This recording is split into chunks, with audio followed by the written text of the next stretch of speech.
Good afternoon. വാർത്താമഴയിലേക്ക് എല്ലാ പ്രേക്ഷകർക്കും സ്വാഗതം. ഞാൻ പ്രജിൻസി കണ്ണൻ. ഇന്ന് ഇതുവരെ പുറത്തുവന്ന പ്രധാന വാർത്തകളെ ആഴത്തിൽ പരിശോധിക്കുകയാണ് വാർത്താമഴ അടുത്ത അരമണിക്കൂർ നേരം. വളരെ പ്രധാനപ്പെട്ട വാർത്തയിലേക്ക് ആദ്യം കടക്കുന്നു. ബി.ജെ.പിയുടെ മഹിളാ സമ്മേളനത്തിൽ പങ്കെടുക്കാൻ പ്രധാനമന്ത്രി നരേന്ദ്രമോദി ഇന്ന് ഉച്ചകഴിഞ്ഞ് തൃശൂരിലെത്തും. 2 ലക്ഷത്തോളം വനിതകളെ അഭിസംബോധന ചെയ്യുമെന്ന് ബി.ജെ.പി അവകാശപ്പെടുന്നു. ക്ഷേമ പെൻഷൻ ലഭിക്കാത്തതിൽ ഭിക്ഷയാഴ്ച പ്രതിഷേധിച്ച മറിയക്കുട്ടി, ക്രിക്കറ്റ് താരം മിന്നുമണി, നടി ശോഭന, പി.ടി. ഉഷ തുടങ്ങിയവർ പ്രധാനമന്ത്രിക്കൊപ്പം വേദി പങ്കിടും. വനിതാ സംവരണ ബിൽ പാസാക്കിയ പശ്ചാത്തലത്തിൽ പരിപാടി ദേശീയ ശ്രദ്ധ ആകർഷിക്കുമെന്ന് ബി.ജെ.പി സംസ്ഥാന അധ്യക്ഷൻ കെ സുരേന്ദ്രൻ പറഞ്ഞു. പ്രധാനമന്ത്രിയുടെ സന്ദർശനത്തിനുള്ള ഒരുക്കങ്ങളെല്ലാം പൂർത്തിയായി കഴിഞ്ഞു.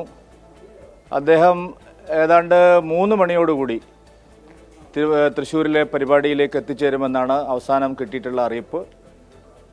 ഉജ്ജ്വലമായിട്ടുള്ള റോഡ് ഷോയോടുകൂടിയാണ് തൃശ്ശൂരിലെ പൗരാവലി അദ്ദേഹത്തെ വരവേൽക്കുന്നത്. ആ റോഡ് ഷോ വന്നതിന് ശേഷം അദ്ദേഹം ജനങ്ങളെ അഭിവാദ്യം ചെയ്തുകൊണ്ട് വേദിയിലേക്ക് കടന്നു വരും. വേദിയിൽ അദ്ദേഹം ഏതാണ്ട് 1.25 മണിക്കൂറോളം പ്രധാനമന്ത്രി ശ്രീ നരേന്ദ്രമോദിജി വേദിയിലുണ്ടാവും. വേദിയിൽ അദ്ദേഹത്തെ വരവേൽക്കുന്നതിന് വേണ്ടി കേരളത്തിലെ സ്ത്രീ സമൂഹത്തിൻ്റെ ആകെ പ്രതിനിധികളായിട്ടുള്ള 7ഓളം പ്രമുഖ മഹിളാ രത്നങ്ങൾ പങ്കെടുക്കുന്ന പരിപാടിയാണ്. അതിനുശേഷം ബി.ജെ.പിയുടെ പ്രമുഖരായിട്ടുള്ള നേതാക്കളെല്ലാം അദ്ദേഹത്തെ വേദിയിൽ അനുഗമിക്കും. തൃശൂർ ജനറൽ ആശുപത്രി പരിസരത്ത് നിന്നും നായ്ക്കനാലിലെ സമ്മേളന വേദിയിലേക്ക് പ്രധാനമന്ത്രിയുടെ റോഡ് ഷോ ഉണ്ടാകും. മത സാമുദായിക നേതാക്കളുമായി കൂടിക്കാഴ്ച നടത്തുമെന്നും സൂചനയുണ്ട്. ലോക്സഭാ തെരഞ്ഞെടുപ്പിൽ സുരേഷ് ഗോപിയിലൂടെ തൃശൂർ പിടിക്കാൻ ലക്ഷ്യമിടുന്ന ബി.ജെ.പിക്ക് നരേന്ദ്രമോദിയുടെ വരവ് ഊർജ്ജമാകും. ഔദ്യോഗിക സ്ഥാനാർത്ഥി പ്രഖ്യാപനത്തിന് മുൻപ് തന്നെ ചുവരെഴുത്തുകൾ ആരംഭിച്ചിട്ടുണ്ട്. സ്ഥാനാർത്ഥിത്വം സമ്മേളനങ്ങളിൽ പ്രഖ്യാപിക്കുന്ന പാർട്ടിയല്ല ബി.ജെ.പി എന്ന് കെ സുരേന്ദ്രൻ പറഞ്ഞു. സുരേഷ് ഗോപിയുടെ സ്ഥാനാർത്ഥിത്വം ജനങ്ങൾ തീരുമാനിച്ചു കഴിഞ്ഞുവെന്ന് ബി.ജെ.പി നിർവാഹക സമിതി അംഗം പി.കെ. കൃഷ്ണദാസ് പ്രതികരിച്ചു. സുരേഷ് ഗോപി ജയിച്ചാൽ കേന്ദ്രമന്ത്രിയാകുമെന്ന് ശോഭാ സുരേന്ദ്രൻ 24നോട് പറഞ്ഞു. ലോക്സഭാ തെരഞ്ഞെടുപ്പ് പടിവാതിക്കൽ എത്തി നിൽക്കുകയാണ്. അടുത്ത മാസം ഒരുപക്ഷെ അവസാനം ലോക്സഭാ തെരഞ്ഞെടുപ്പ് പ്രഖ്യാപിക്കാൻ സാധ്യതയുണ്ട്. അതുകൊണ്ട് അതിന്റെ മുന്നോടിയായി നടക്കുന്ന ഈ പരിപാടി, അതായത് ഈ ഇവിടെ സംഘടിപ്പിച്ചിട്ടുള്ള മഹിളാ റാലിയും അതിന് തൊട്ട് മുമ്പുള്ള റോഡ് ഷോവും ഒരു ബി.ജെ.പിയുടെ ദേശീയ ജനാധിപത്യ സഖ്യത്തിന്റെ കേരളത്തിലെ തെരഞ്ഞെടുപ്പ് പ്രചരണത്തിന്റെ ഒരു ആരംഭമാണ് എന്ന് പറയുന്നതിൽ യാതൊരു തെറ്റുമില്ല. അല്ല, ബി.ജെ.പിക്ക് സ്ഥാനാർത്ഥികളെ പ്രഖ്യാപിക്കുന്നതിന് അതിൻ്റെതായ ചില വ്യവസ്ഥകളുണ്ട്. പക്ഷെ ഇവിടെ സംഭവിക്കുന്നതെന്ന് പറയുന്നത് ഈ തൃശൂർ പേരുമില്ലെങ്കിൽ തൃശൂർ ലോക്സഭാ മണ്ഡലത്തിലെ പൊതുസമൂഹം NDA സ്ഥാനാർത്ഥിയായിട്ട് സുരേഷ് ഗോപി അങ്ങ് ഏറ്റെടുത്തിരിക്കുകയാണ്. ഈ തൃശൂരിൽ നിന്ന് ഒരു കേന്ദ്ര ക്യാബിനറ്റ് മിനിസ്റ്റർ ഉണ്ടായാൽ എന്തായിരിക്കും ഞാൻ ജനിച്ചു വളർന്ന എന്റെ തൃശൂർ ജില്ലയുടെ മാറ്റം എന്നുള്ളതാണ് ഞാൻ മനസ്സിലാക്കുന്നത്. സ്വന്തം അധ്വാനത്തിന്റെ ഫലം പോക്കറ്റിൽ കൈയിട്ടുകൊണ്ട് അതെടുത്ത് എണ്ണി അത് ജനങ്ങൾക്കിടയിലേക്ക് കൊടുക്കാൻ സാധിക്കുന്ന ശ്രീമാൻ സുരേഷ് ഗോപി തൃശൂരിൽ നിന്ന് വിജയിക്കുകയാണെങ്കിൽ എനിക്കുറപ്പുണ്ട് അദ്ദേഹം ഒരു ക്യാബിനറ്റ് മിനിസ്റ്റർ ആയിരിക്കും എന്നുള്ള കാര്യത്തിൽ തർക്കമില്ല. തൃശ്ശൂരിൽ നിന്ന് എസ് വിജയകുമാറും ശ്രീകാന്തും നൽകും കൂടുതൽ വിവരങ്ങൾ. ആദ്യം വിജയകുമാറിലേക്ക്. വിജയകുമാർ, മഹിളാ സമ്മേളനം നടക്കുന്നു, അതിനെ ഉദ്ഘാടനം ചെയ്യാൻ പ്രധാനമന്ത്രി എത്തുന്നു എന്നതിലുപരി ഇത് കേരളത്തിൽ ബി.ജെ.പിയുടെ ഒരു ശക്തി പ്രകടന വേദിയാക്കി മാറ്റാൻ ആ പാർട്ടി ശ്രമിക്കുന്നുണ്ട്. അതിന്റെ തെളിവുകൾ ഓരോന്നായി പുറത്തു വന്നുകൊണ്ടിരിക്കുന്നു. തൃശ്ശൂർ എന്ന ആ സ്ഥലം തെരഞ്ഞെടുത്തതിൽ ഒപ്പം അവിടെ പ്രധാനമന്ത്രി ഉൾപ്പെടെയുള്ള നേതാക്കൾ എത്തുന്നു, ദേശീയ നേതാക്കളെല്ലാം തന്നെ എത്തുന്നു. സുരേഷ് ഗോപിയുടെ സ്ഥാനാർത്ഥിത്വം ഈ ഘട്ടത്തിൽ തന്നെ ചർച്ചയാകുന്നു. അത്തരം പ്രതികരണങ്ങൾ വരുന്നു. അങ്ങനെ ഒരു വലിയ രാഷ്ട്രീയ ശക്തി പ്രകടനമാക്കി ഇന്നത്തെ ഈ റോഡ് ഷോയും ഒപ്പം പ്രധാനമന്ത്രിയുടെ ഈ വരവിനെയും മാറ്റുകയല്ലേ ബി.ജെ.പി? പ്രജിൻ, ഉറപ്പായും അങ്ങനെ തന്നെയാണ്. ബി.ജെ.പിയെ സംബന്ധിച്ചിടത്തോളം തെരഞ്ഞെടുപ്പ് പ്രചാരണത്തിന് ഔദ്യോഗികമായി പ്രധാനമന്ത്രി തൃശ്ശൂരിൽ തുടക്കം കുറിക്കുന്നു എന്ന ഒരു രാഷ്ട്രീയ പ്രഖ്യാപനം, അതാണ് യഥാർത്ഥത്തിൽ തൃശ്ശൂരിൽ നടക്കാൻ പോകുന്നത്. പ്രധാനമന്ത്രി ഇനി ഏതാണ്ട് 2.5 മണിക്കൂർ കൂടി ഉണ്ട് അദ്ദേഹം ഇവിടെ എത്താൻ. കുട്ടനെല്ലൂരിലെ ഹെലിപാഡിൽ 3 മണിയോടെയാണ് പ്രധാനമന്ത്രി എത്തുന്നത്. 1 കിലോമീറ്റർ ദൈർഘ്യമുള്ള ഒരു റോഡ് ഷോ ആണ് ഇന്നത്തെ ഏറ്റവും പ്രധാനപ്പെട്ട ഒരു രാഷ്ട്രീയ പ്രചാരണ പരിപാടി എന്ന് വേണമെങ്കിൽ നമുക്ക് അതിനെ പറയാം. അതുകൂടാതെ ഏതാണ്ട് ഒരു 2 ലക്ഷം ആളുകളെ പങ്കെടുപ്പിച്ചുകൊണ്ട് BJP നടത്തുന്ന വനിതകളുടെ വലിയ സംഗമം. അപ്പോൾ ഈ വലിയ പരിപാടിയിലൂടെ യഥാർത്ഥത്തിൽ BJP കേരളത്തിലെ ലോക്സഭാ തെരഞ്ഞെടുപ്പ് പ്രചാരണത്തിന് തുടക്കം കുറിക്കുക തന്നെയാണ്. നമ്മൾ പലതവണ റിപ്പോർട്ട് ചെയ്തതുപോലെ തന്നെ സുരേഷ് ഗോപിയുടെ സ്ഥാനാർത്ഥിത്വം കൊണ്ട് ഇതിനോടകം തന്നെ ചർച്ചയായിട്ടുണ്ട് തൃശ്ശൂർ എന്നത്. ഔദ്യോഗികമായിട്ടല്ല, പക്ഷെ അനൌദ്യോഗികമായി നമുക്ക് അങ്ങനെ പറയേണ്ടി വരും. ഇന്ന് രാവിലെ നമ്മൾ സംസാരിച്ച മുഴുവൻ പ്രധാനപ്പെട്ട BJPയുടെ നേതാക്കളും അത് ഭംഗ്യന്തരേണ സൂചിപ്പിക്കുകയും ചെയ്യുന്നുണ്ട്. അക്ഷരാർത്ഥത്തിൽ തെരഞ്ഞെടുപ്പ് പ്രചാരണത്തിന് തുടക്കം കുറിക്കുന്നു നരേന്ദ്രമോദി, അത് തൃശ്ശൂരിൽ. മറ്റൊരു പ്രധാനപ്പെട്ട കാര്യം കൂടിയുള്ളത്, അയോധ്യയിലായിരുന്നു പ്രധാനമന്ത്രി കഴിഞ്ഞ ദിവസം ഒരു വലിയ റോഡ് ഷോ സംഘടിപ്പിച്ചത്. അതിനുശേഷം അദ്ദേഹത്തിന്റെ റോഡ് ഷോ നടക്കുന്നത് തൃശ്ശൂരിലാണ്. അതും ഈ പുതുവർഷത്തിൽ. BJP വലിയ പ്രതീക്ഷയോടുകൂടി തന്നെയാണ് ഈ പ്രധാനമന്ത്രി പങ്കെടുക്കുന്ന കേരളത്തിലെ ചടങ്ങുകളെ വിലയിരുത്തുന്നത്. സംസ്ഥാന ഘടകം ആ നിലയ്ക്കുള്ള പ്രാധാന്യം അതിന് നൽകുകയും ചെയ്യുന്നുണ്ട്. വിവിധ ഭാഗങ്ങളിൽ നിന്നെത്തിയ ആയിരക്കണക്കിന് പ്രവർത്തകർ ഇതിനോടകം തന്നെ റോഡ് ഷോയിലൊക്കെ പങ്കെടുക്കുന്നതിനായി ഇവിടേക്ക് എത്തിയിട്ടുണ്ട്. ഈ റോഡ് ഷോ കടന്നു പോകുന്ന പ്രധാന വഴിയുടെ രണ്ടു ഭാഗത്തുമായി നിൽക്കണം എന്നതാണ് പ്രവർത്തകർക്ക് നൽകിയിരിക്കുന്ന നിർദ്ദേശം. വനിതകൾ മാത്രം പങ്കെടുക്കുന്നതാണ് ഈ വനിതാ സംഗമം, വനിതാ സമ്മേളനം. അതിൽ ഈ വനിതാ സംവരണ ബില്ല് അവതരിപ്പിച്ചതിന് ശേഷമുള്ള രാഷ്ട്രീയ സാഹചര്യം അത് പ്രധാനമന്ത്രി വിശദീകരിക്കുകയാണ് ചെയ്യുന്നത്. ഒപ്പം തന്നെ കഴിഞ്ഞ നിയമസഭാ തെരഞ്ഞെടുപ്പിലൊക്കെ BJPക്ക് വലിയ തോതിൽ വോട്ട് സമാഹരിക്കാൻ കഴിഞ്ഞത് സ്ത്രീ വോട്ടർമാരിൽ നിന്നാണ്. അത് BJPയെ സംബന്ധിച്ചിടത്തോളം BJP അത് വരാനിരിക്കുന്ന ലോക്സഭാ തെരഞ്ഞെടുപ്പിലെ ഒരു രാഷ്ട്രീയ സാധ്യതയായി കൂടി കാണുന്നുണ്ട്. അതുകൊണ്ട് പരമാവധി സ്ത്രീ വോട്ടർമാരിലേക്ക് കൂടുതൽ ഇറങ്ങിച്ചെല്ലുക എന്നതുകൂടി പ്രധാനമന്ത്രിയുടെ ഈ സമ്മേളനത്തിന്റെ ഒരു അജണ്ടയാണ്. ആ നിലയ്ക്ക് കൂടി അതിനെ നമ്മൾ കാണേണ്ടതുണ്ട്. എന്തായാലും പ്രജൻ, ഒരു കാര്യം ഉറപ്പാണ്, കേരളത്തിൽ വലിയ തോതിൽ കേന്ദ്ര സർക്കാരിനെതിരെ രാഷ്ട്രീയ വിമർശനങ്ങൾ ഉയരുന്ന ഒരു സംസ്ഥാനം കൂടിയാണ്. അത്തരം ഒരു സംസ്ഥാനത്ത് പ്രധാനമന്ത്രിയുടെ പ്രസംഗം അത് അദ്ദേഹം ഏതാണ്ട് 1 മണിക്കൂറിലധികം ആ വേദിയിൽ പങ്കെടുക്കുന്നുണ്ട്, ചെലവഴിക്കുന്നുണ്ട്. ആ പ്രസംഗം വളരെ രാഷ്ട്രീയ പ്രാധാന്യമുള്ളതായിരിക്കും. പ്രധാനമന്ത്രി സുരേഷ് ഗോപിയുടെ സ്ഥാനാർത്ഥിത്വം ഈ വേദിയിൽ പ്രഖ്യാപിക്കുമോ എന്ന് നമുക്കറിയില്ല. പക്ഷെ അങ്ങനെ പ്രഖ്യാപിക്കണമെന്നൊരാഗ്രഹം സംസ്ഥാന നേതാക്കളിൽ പലരും പങ്കുവച്ചിട്ടുണ്ട്. BJPക്ക് അതിനൊരു പ്രത്യേക സംവിധാനമുണ്ട്. തെരഞ്ഞെടുപ്പ് സമിതി, കേന്ദ്ര തെരഞ്ഞെടുപ്പ് സമിതി, പാർലമെന്ററി ബോർഡ് പാർട്ടിയുടെ പരമോന്നത സമിതിയാണ്. അതാണ് ഈ സ്ഥാനാർത്ഥികളെ ഒക്കെ തീരുമാനിക്കുന്നത്. പക്ഷേ ഈ ചില പ്രത്യേക സാഹചര്യങ്ങളിൽ, ചില അസാധാരണ സാഹചര്യങ്ങളിൽ അസാധാരണ തീരുമാനങ്ങൾ പരസ്യം ഒരു വേദിയിലൊക്കെ പ്രഖ്യാപിച്ചുകൂടായികയില്ല. അതുകൊണ്ട് അത്തരമൊരു നാടകീയ പ്രസംഗത്തിന് അദ്ദേഹം തയ്യാറാകുമോ എന്നറിയില്ല. മറ്റൊന്ന്, നേരത്തെ പറഞ്ഞതുപോലെ രാഷ്ട്രീയ വിമർശനങ്ങൾ വലിയ തോതിൽ ഉയർന്ന ഒരു സംസ്ഥാനമാണ് കേരളം.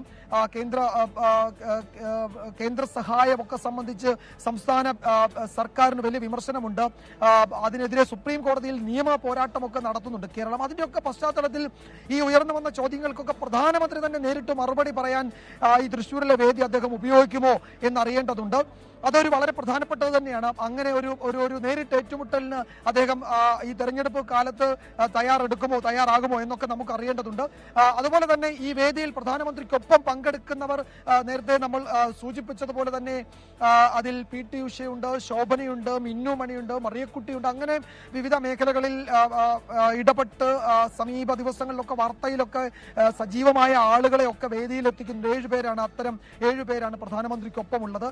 അവരൊക്കെ എത്തുന്നുണ്ട്. അതൊക്കെ ഒരു തെരഞ്ഞെടുപ്പിന് തൊട്ട് മുമ്പ് നടക്കുന്ന വലിയ രാഷ്ട്രീയ കാഴ്ചകൾ തന്നെയായിരിക്കും. അതുപോലെ തന്നെ ഈ യോഗത്തിന് മുന്നോ ശേഷമോ ഈ മതമേലധ്യക്ഷന്മാരുമായി ഒരു കൂടിക്കാഴ്ചയ്ക്ക്, അതായത് ഈ ഡൽഹിയിൽ ക്രിസ്തുമസിന് നടന്ന വിരുന്നിന് ഒരു തുടർച്ച അത് കേരളത്തിൽ തന്നെ ഉണ്ടാകുമോ എന്നും എല്ലാവരും ഉറ്റുനോക്കുന്നുണ്ട്. ചില കൂടിക്കാഴ്ചകൾക്കുള്ള സമയം പ്രധാനമന്ത്രിയുടെ ഓഫീസ് നൽകിയതായി അനൌദ്യോഗിക റിപ്പോർട്ടുകളുണ്ട്. പക്ഷേ അത് സംസ്ഥാന BJP ഘടകത്തിന് അതിൽ സ്ഥിരീകരണമില്ല.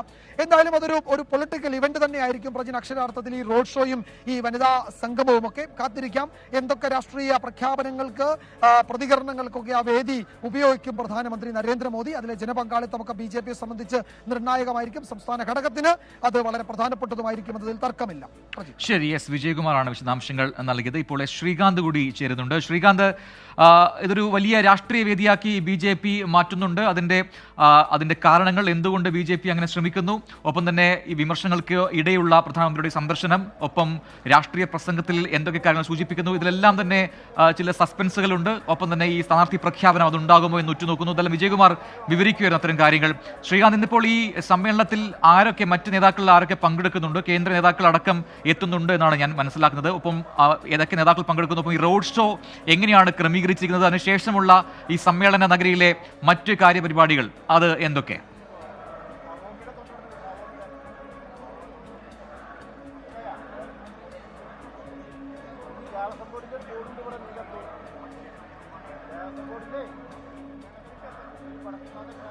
ശ്രീകാന്ത്, കേൾക്കാമോ? ശ്രീകാന്തിലേക്ക് വളരെ പെട്ടെന്ന് തന്നെ എത്താം. എന്തായാലും ശ്രീകാന്ത് തുടരാം. തീർച്ചയായും പ്രധാനമന്ത്രിയുടെ സന്ദർശനത്തിന് വേണ്ടിയുള്ള ഒരുക്കങ്ങൾ എല്ലാം തന്നെ തൃശൂർ പൂരനഗരിയിൽ സജ്ജമായി കഴിഞ്ഞു. പൂരനഗരിയിലേക്ക് അല്പസമയത്തിനകം പ്രധാനമന്ത്രി നരേന്ദ്രമോദി എത്തിച്ചേരും. പ്രധാനമന്ത്രിയുടെ ഈ സന്ദർശനത്തിന് വലിയ പ്രത്യേകതയാണ് ഉള്ളത്. കാരണം കഴിഞ്ഞ 2 തവണ രാജ്യം ഭരിച്ചു പ്രധാനമന്ത്രിയുടെ നേതൃത്വത്തിൽ തെരഞ്ഞെടുപ്പിനെ നേരിട്ട BJP. പക്ഷേ മോദി തരംഗത്തിൽ രാജ്യത്തിന്റെ മുക്കിലും മൂലയിലും താമര വിരിഞ്ഞിട്ടും പുറം തിരിഞ്ഞു നിൽക്കുകയാണ് ഇപ്പോഴും കേരളം. എല്ലാം കൊണ്ടും ഇപ്പോൾ കാറ്റ് അനുകൂലമായി വീശുന്ന ഈ പശ്ചാത്തലത്തിൽ ആ ഒരു അപവാദം അതില്ലാതാക്കുക എന്നുള്ളതാണ് BJP ലക്ഷ്യമിടുന്നത്. അതിനെല്ലാം കൊണ്ടും പറ്റിയ ആൾ, ഗതിവേഗം പകരാൻ പറ്റിയ ആൾ പ്രധാനമന്ത്രി നരേന്ദ്രമോദിയാണെന്ന് BJP തിരിച്ചറിയുന്നു. അവരുടെ എ ക്ലാസ് മണ്ഡലം, അതോടൊപ്പം തന്നെ ഏറ്റവും മികച്ച സ്ഥാനാർത്ഥി, ഈ 2 പരിഗണനയിലും 2 പട്ടികയിലും വരുന്ന സ്ഥലമാണ് തൃശ്ശൂർ എന്നുള്ളത്. തൃശ്ശൂർ അവരുടെ എ ക്ലാസ് മണ്ഡലമാണ്, A+ മണ്ഡലമാണ്. ഒപ്പം സുരേഷ് ഗോപി എന്ന കിട്ടാവുന്നതിൽ വെച്ച് ഏറ്റവും മികച്ച സ്ഥാനാർത്ഥിയെ കളത്തിലിറക്കുകയാണ് BJP ഇപ്പോൾ ചെയ്യുന്നത്. ആ ഒരു പശ്ചാത്തലത്തിൽ വേണം ഇതിനെ നോക്കിക്കാണേണ്ടത്. ക്രൈസ്തവ സഭകളുമായി വളരെ അടുത്ത ബന്ധം സൂക്ഷിക്കാൻ പ്രധാനമന്ത്രിയുടെ നേതൃത്വത്തിൽ ശ്രമം തുടരുമ്പോഴാണ് ക്രൈസ്തവ സഭയ്ക്ക് വലിയ തോതിൽ വോട്ടുകളുള്ള തൃശ്ശൂരിൽ പ്രധാനമന്ത്രി എത്തുന്നത്. തീർച്ചയായും ഇത് BJPയുടെ സംസ്ഥാനത്ത് ലോക്സഭാ തെരഞ്ഞെടുപ്പ് പ്രചാരണത്തിന്റെ കിക്ക് ഓഫ് ആണ് എന്ന കാര്യത്തിൽ ഒരു സംശയവും വേണ്ട. അതിന് പ്രധാനമന്ത്രി തുടക്കമിടാൻ പോകുന്നു ഇന്ന് വൈകിട്ട് എന്ന കാര്യത്തിൽ ഇനിയൊരു സംശയത്തിന് ഇടവേണ്ട. ഔദ്യോഗികമായ പ്രഖ്യാപനം സുരേഷ് ഗോപി ആയിരിക്കും സ്ഥാനാർത്ഥി എന്നുള്ളത് ഉണ്ടാകാനിടയില്ല. പക്ഷേ ഇതാ നിങ്ങളുടെ സ്ഥാനാർത്ഥി, ഇദ്ദേഹമായിരിക്കും നിങ്ങൾക്ക് വേണ്ടി തൃശ്ശൂരിൽ, എനിക്ക് വേണ്ടി തൃശ്ശൂരിൽ മത്സരിക്കാൻ പോകുന്നത് എന്ന സന്ദേശം നൽകാൻ പ്രധാനമന്ത്രി ഈ വേദി ഉപയോഗിക്കും എന്ന കാര്യത്തിൽ ഒരു സംശയവും വേണ്ട. ഈ കാണുന്ന വഴിയിലൂടെയാകും 3 മണിക്ക് ശേഷം പ്രധാനമന്ത്രിയുടെ റോഡ് ഷോ കടന്നു പോകുന്നത്. അദ്ദേഹത്തിന്റെ പ്രോഗ്രാം ചാർട്ട് പറയുകയാണെങ്കിൽ ഉച്ചതിരിഞ്ഞ് 2 മണിക്ക് കുട്ടനെല്ലൂർ കോളേജ് ഗ്രൗണ്ടിൽ പ്രധാനമന്ത്രി നരേന്ദ്രമോദി വന്നിറങ്ങും. അതിനുശേഷം 2:15 സ്വരാജ് റൗണ്ടിൽ പ്രവേശിക്കും എന്നുള്ളതാണ് ഇപ്പോഴത്തെ ഔദ്യോഗികമായ വിശദീകരണം. തുടർന്ന് നായ്ക്കനാൽ വരെ 1.5 കിലോമീറ്റർ റോഡ് ഷോ നടക്കുകയും ചെയ്യും. ശേഷം അദ്ദേഹം മഹിളാ സമ്മേളന വേദിയിലേക്ക് എത്തിച്ചേരും എന്നുള്ള വിവരവും ഇപ്പോൾ കിട്ടുന്നുണ്ട്. അതേസമയം തന്നെ ഈ വേദിയിൽ ഉണ്ടാവുക BJP നേതാക്കൾക്ക് പുറമെ ബീന കണ്ണൻ, ഡോക്ടർ MS സുനിൽ, വൈക്കം വിജയലക്ഷ്മി, ഉമാ പ്രേമൻ, മറിയക്കുട്ടി, മിന്നുമണി, ശോഭന തുടങ്ങിയ ആളുകളാണ്. ഇവർ ഓരോരുത്തരും തന്നെ വിവിധ മേഖലകളിൽ കഴിവ് തെളിയിച്ച പ്രഗത്ഭരായ ആളുകളാണ്. നഗരത്തിന്റെ പൂർണ്ണ നിയന്ത്രണം SPGക്കാണ്. ബോംബ് സ്ക്വാഡ് ഉണ്ട്, ഡോഗ് സ്ക്വാഡ് ഉണ്ട്. അതിനൊപ്പം തന്നെ കേരള പോലീസിലെ വിവിധ വിഭാഗങ്ങൾ പരിശോധന നടത്തുന്നുണ്ട്. മാധ്യമപ്രവർത്തകർക്ക് പോലും നിയന്ത്രണം ഏർപ്പെടുത്തിക്കൊണ്ടുള്ള കർശന സുരക്ഷ നഗരത്തിലെമ്പാടും ഒരുക്കിയിട്ടുണ്ട്. പ്രധാനമന്ത്രിയുടെ സന്ദർശനത്തോടനുബന്ധിച്ച് അല്പസമയത്തിനകം പ്രധാനമന്ത്രി നെടുമ്പാശ്ശേരിയിലേക്ക് എത്തും. അവിടെ നിന്നും ഈ തൃശൂർ പൂരനഗരിയിലേക്ക് എത്തും. ഇവിടെ ഈ കാണുന്ന റോഡിലൂടെ അദ്ദേഹത്തിന്റെ റോഡ് ഷോ കടന്നു പോകും. എസ് ശ്രീകാന്താണ് വിശദാംശങ്ങൾ നൽകിയത്. അല്പസമയത്തിനകം തന്നെ പ്രധാനമന്ത്രി നെടുമ്പാശ്ശേരിയിലെത്തുമെന്നാണ് ഏറ്റവും ഒടുവിൽ അവിടെ നിന്നും ലഭിക്കുന്ന വിവരങ്ങൾ. ഓഹരി വിപണിയിൽ അദാനി ഗ്രൂപ്പ് ക്രമക്കേട് നടത്തിയെന്ന ഹിൻഡൻബർഗ് റിപ്പോർട്ട് അന്വേഷിക്കാൻ പുതിയ സമിതി ആവശ്യമില്ലെന്ന് സുപ്രീം കോടതി. സെബിയുടെ അന്വേഷണം പൂർത്തിയാക്കാൻ 3 മാസം കൂടി സമയം അനുവദിക്കുകയും ചെയ്തു. നിലവിലുള്ള അന്വേഷണ സമിതിയുടെ നിഷ്പക്ഷത ചോദ്യം ചെയ്ത ആരോപണങ്ങൾ കോടതി തള്ളി. സെബിയുടെ അധികാരപരിധിയിൽ ഇടപെടാൻ പരിമിതിയുണ്ടെന്ന് ചീഫ് ജസ്റ്റിസ് അധ്യക്ഷനായ ബെഞ്ച് വ്യക്തമാക്കി. നിക്ഷേപകരുടെ താൽപര്യങ്ങൾ സംരക്ഷിക്കുന്ന വിധത്തിൽ കേന്ദ്ര സർക്കാർ ഇടപെടണമെന്നും കോടതി നിർദ്ദേശം നൽകി. ആർ രാധാകൃഷ്ണൻ നൽകും ഡൽഹിയിൽ നിന്നും കൂടുതൽ വിവരങ്ങൾ. ആർക്കെ, അദാനിക്ക് വലിയ ആശ്വാസം നൽകുന്ന നിരീക്ഷണവും വിധിയുമാണ് സുപ്രീം കോടതിയിൽ നിന്നും ഇന്ന് ഉണ്ടായത്. അത്തരമൊരു നിരീക്ഷണത്തിലേക്ക് കോടതി എങ്ങനെ വരുന്നു? അതായത് ഒരു നിരവധി ആരോപണങ്ങൾ പ്രതിപക്ഷം ഉന്നയിച്ചതാണ്. കേന്ദ്ര സർക്കാരും അദാനി ഗ്രൂപ്പും തമ്മിലുള്ള ഒത്തുകളി സെബി അതിനായി ഉപയോഗിക്കുന്നു. അത്തരം ആരോപണങ്ങളെല്ലാം പാടെ നിഷേധിക്കുന്നുണ്ട് കോടതി. എന്തൊക്കെ നിരീക്ഷണങ്ങൾ ഇതിന്റെ അടിസ്ഥാനത്തിൽ കോടതി നടത്തിയിട്ടുണ്ട്?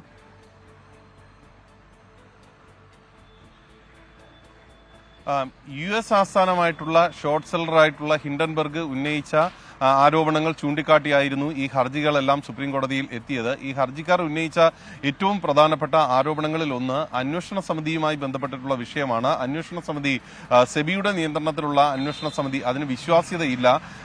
ആ സമിതിയെ മാറ്റണം, ഒരു പ്രത്യേക അന്വേഷണ സമിതിയെ രൂപീകരിക്കണം എന്നുള്ളതായിരുന്നു ഏറ്റവും പ്രധാനപ്പെട്ട ആവശ്യമായിട്ട് ഉണ്ടായിരുന്നത്. അതിൽ ഇതിന്റെ ചെയർമാനായിട്ട് പ്രവർത്തിക്കുന്ന OP ഭട്ടിന്റെ ഗ്രീൻ ഗോയുമായുള്ള ബന്ധമൊക്കെ ചൂണ്ടിക്കാട്ടി അദാനി ഗ്രൂപ്പുമായി അദ്ദേഹത്തിന് ബന്ധമുണ്ട് എന്ന വാദം അടക്കം ഈ ഹർജിക്കാർ ഉന്നയിച്ചു. ഇതെല്ലാം സുപ്രീം കോടതി ഇന്ന് തള്ളിക്കളയുകയാണ് ഉണ്ടായത്. സെബിയെ നിയമപ്രകാരം പ്രവർത്തിക്കുന്ന സ്ഥാപനമായിട്ടുള്ള സെബിയെ സംശയിക്കാനായിട്ട് ഏതെങ്കിലും ഒരു സാഹചര്യത്തിൽ സാധിക്കില്ല. അഥവാ അത്തരത്തിലുള്ള തെളിവുകളൊന്നും ഹാജരാക്കാനായിട്ട് ഹർജിക്കാർക്ക് സാധിച്ചിട്ടില്ല. ഒരു മൂന്നാം കക്ഷിയായിട്ടുള്ള ഹിൻഡൻബർഗ് ചില ആരോപണങ്ങൾ പറഞ്ഞു എന്നതിന്റെ പേരിൽ ഈ സ്ഥാപനങ്ങളെ എല്ലാം അവരുടെ മേൽ സംശയം മുന്നോട്ട് വയ്ക്കാനായിട്ട് സുപ്രീം കോടതിക്ക് സാധിക്കില്ല. സെബിയുടെയോ കേന്ദ്ര സർക്കാരിന്റെയോ അധികാര പരിധിയിൽ ഇടപെടാനായിട്ട് തയ്യാറല്ല എന്നും സുപ്രീം കോടതി വ്യക്തമാക്കി. ഈ ഷോർട്ട് സെല്ലിംഗുമായി ബന്ധപ്പെട്ടിട്ടുള്ള വിഷയത്തിൽ ഉചിതമായിട്ടുള്ള ഇടപെടൽ സെബി നടത്തുന്നുണ്ട്. ഈ നിക്ഷേപകരുടെ താല്പര്യങ്ങൾ സംരക്ഷിക്കാൻ വേണ്ടിയിട്ടുള്ള ഇടപെടൽ കേന്ദ്ര സർക്കാരും സെബിയും തുടർച്ചയായിട്ട് നടത്തണം എന്ന നിർദ്ദേശവും സുപ്രീം കോടതി മുന്നോട്ട് വെച്ചു. ഇപ്പോൾ നടന്നുകൊണ്ടിരിക്കുന്ന അന്വേഷണങ്ങളിൽ 24 എണ്ണത്തിൽ 22 പൂർത്തിയായി എന്ന് നേരത്തെ സോളിസിറ്റർ ജനറൽ സുപ്രീം കോടതി അറിയിച്ചിരുന്നു. അക്കാര്യം മുഖവിലേക്കെടുത്ത സുപ്രീം കോടതി 2 അന്വേഷണങ്ങൾ അത് 3 മാസത്തെ സമയപരിധിക്കുള്ളിൽ പൂർത്തിയാക്കണം എന്ന നിർദ്ദേശമാണ് നൽകിയിരിക്കുന്നത്.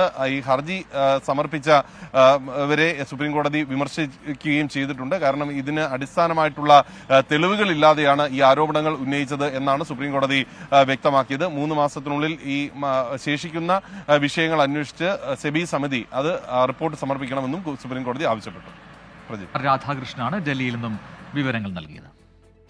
മറ്റൊരു വാർത്തയിലേക്ക്. പ്രധാനമന്ത്രിയുടെ വിരുന്നിൽ പങ്കെടുത്ത ബിഷപ്പുമാർക്കെതിരായ വിവാദ പരാമർശങ്ങൾ മന്ത്രി സജി ചെറിയാൻ പിൻവലിച്ചതോടെ സർക്കാരിനും സഭയ്ക്കുമിടയിൽ മഞ്ഞുരുകുന്നു. മുഖ്യമന്ത്രി ഇന്ന് നടത്തുന്ന ക്രിസ്മസ് പുതുവത്സര വിരുന്നിൽ KCBC പ്രതിനിധികൾ പങ്കെടുക്കും എന്ന് ബസേലിയോസ് മാർ ക്ലിമീസ് കത്തോലിക്ക ബാവ അറിയിച്ചു. അതേസമയം സഭാ നേതൃത്വം BJP പക്ഷത്തുനിന്ന് വരുത്തി തീർക്കാൻ ചില കമ്മ്യൂണിസ്റ്റ് നേതാക്കൾ ശ്രമിക്കുന്നതായി Thalassery arch bishop Mar Joseph Pamplany വിമർശിച്ചു. സജി ചെറിയാന്റെ പ്രസ്താവന ക്രൈസ്തവ സമൂഹത്തെ വേദനിപ്പിച്ചു. വീഞ്ഞും കേക്കും പ്രയോഗം തിരുത്തിയത് ആശ്വാസം. മണിപ്പൂർ വിഷയത്തിൽ സഭ കൃത്യമായ നിലപാട് അറിയിച്ചിട്ടുണ്ടെന്നും ജോസഫ് പാംപ്ലാനി 24 പറഞ്ഞു. ആലോചിക്കാതെ അഭിപ്രായം പറഞ്ഞ് അബദ്ധത്തിൽ ചാടാൻ അദ്ദേഹത്തിന് പ്രത്യേക വരമുണ്ട് എന്ന് ഇതിനോടകം തന്നെ അദ്ദേഹം തെളിയിച്ചിട്ടുള്ള കാര്യമാണ്. കേരളത്തിലെ ക്രൈസ്തവ നേതൃത്വത്തെ ഇത്ര കണ്ട് അപലപിച്ച അല്ലെങ്കിൽ അങ്ങേയറ്റം അപമാനിക്കുന്ന രീതിയിലുള്ള പ്രസ്താവന സമീപകാലത്ത് മറ്റാരെങ്കിലും നടത്തിയിട്ടുണ്ട് എന്ന് ഞാൻ വിചാരിക്കുന്നില്ല. ഏതാണെങ്കിലും ആ പ്രസ്താവന അദ്ദേഹം തിരുത്തി, ആ വാക്ക് തിരുത്തി എന്ന് പറയുന്നത് അത്രയും നല്ല കാര്യം. ഇവിടെ ന്യൂനപക്ഷങ്ങൾക്ക് പ്രതിസന്ധികളുണ്ടായിട്ടുണ്ട്. മണിപ്പൂർ വിഷയത്തിൽ സഭയ്ക്ക് പറയാനുള്ള വാക്കുകൾ വളരെ കൃത്യവും വ്യക്തവുമായ ഭാഷയിൽ സഭ അറിയിച്ചിട്ടുള്ളതാണ്. മന്ത്രിയുടെ രാഷ്ട്രീയ പ്രത്യയശാസ്ത്രം ഞങ്ങളെ കൊണ്ട് പറയിപ്പിക്കാൻ വേണ്ടി മന്ത്രി വ്യഗ്രതപ്പെടുന്നത് ശരിയല്ല. മന്ത്രിയുടെ പ്രത്യയശാസ്ത്രം ഇവിടുത്തെ കേരള സഭയോ സഭാ നേതൃത്വമോ ഷെയർ ചെയ്യണം എന്ന് വാശി പിടിക്കുന്നതും ശരിയായൊരു രാഷ്ട്രീയ നിലപാടല്ല.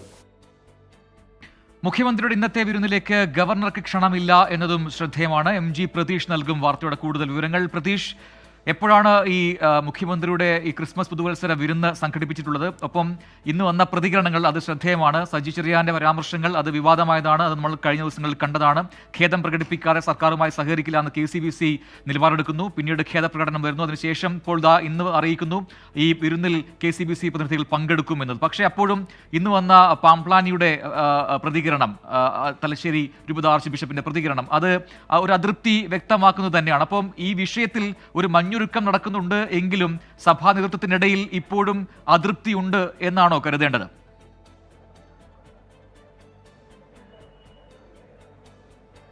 പ്രജിൻ, പ്രധാനമായും സജി ചെറിയാന്റെ വിവാദ പരാമർശം അല്ലെങ്കിൽ ആ പരാമർശം വലിയ തരത്തിൽ വിവാദമായിരുന്നു. ഇതിന് പിന്നാലെയാണ് സർക്കാരിന്റെ ഒരു പരിപാടിയിലും പങ്കെടുക്കില്ല എന്നൊരു നിലപാട് KCBC എടുത്തത്. ഇത് സർക്കാരിനെ സംബന്ധിച്ച് വലിയ പ്രതിസന്ധി സൃഷ്ടിച്ചിരുന്നു. ഇതിന് പിന്നാലെയാണ് പാർട്ടി നേതൃത്വം ഉൾപ്പെടെ ഇടപെടുകയും സജി ചെറിയാൻ ആ പ്രസ്താവന തിരുത്തുകയും ചെയ്തത്. ഇന്ന് ഉച്ചയ്ക്ക് 12:30 മുഖ്യമന്ത്രിയുടെ ക്രിസ്മസ് വിരുന്ന്. ഈ ചടങ്ങിൽ KCBC അധ്യക്ഷൻ പങ്കെടുക്കുമോ എന്നതടക്കമുള്ള കാര്യങ്ങളിൽ ചില ആശങ്ക സർക്കാരിനുണ്ടായിരുന്നു. പക്ഷേ ഈ പരാമർശം പിൻവലിച്ചതിന് പിന്നാലെയാണ് KCBC പ്രതിനിധികൾ ഈ ചടങ്ങിൽ പങ്കെടുക്കാൻ എത്തിയിരിക്കുന്നത്. ഈ ചടങ്ങ് തിരുവനന്തപുരം മസ്കറ്റ് ഹോട്ടൽ ആരംഭിച്ചിട്ടുണ്ട്. 12:30 ഈ KCBC അധ്യക്ഷൻ മാർ ക്ലിമീസ് ബാവ അടക്കമുള്ള പ്രതിനിധികൾ നിലവിൽ ഈ മസ്കറ്റ് ഹോട്ടലിലുണ്ട്. മുഖ്യമന്ത്രിയുടെ ഈ ക്രിസ്മസ് വിരുന്നിൽ പങ്കെടുക്കുകയാണ്. മറ്റ് മതമേലധ്യക്ഷന്മാർ, ഒപ്പം മത സാമുദായിക സംഘടനാ പ്രതിനിധികൾ, മറ്റ് സാംസ്കാരിക നേതാക്കൾ അടക്കമുള്ളവർ എന്തായാലും ഈ ചടങ്ങിൽ പങ്കെടുക്കുന്നുണ്ട്. ഇന്ന് 3 മണി വരെയാണ് ഈ ചടങ്ങ് നടക്കുന്നത്. നിലവിൽ പ്രജിൻ സൂചിപ്പിച്ചതുപോലെ തന്നെ നിലവിൽ ഒരു മഞ്ഞുരുകൽ ഉണ്ടെങ്കിൽ കൂടിയും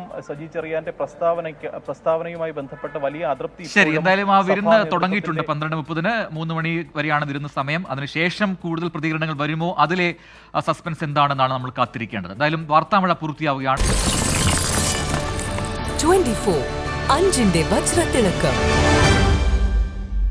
ലോകത്തെവിടെയായാലും ഏത് സമയത്തും 24 വാർത്തകളും ഓഗ്മെന്റഡ് റിയാലിറ്റി പാക്കേജുകളും എക്സ്പ്ലെയിനറുകളും വിശദമായി കാണാൻ ഞങ്ങളുടെ യൂട്യൂബ് ചാനൽ നിങ്ങൾക്ക് സബ്സ്ക്രൈബ് ചെയ്യാം.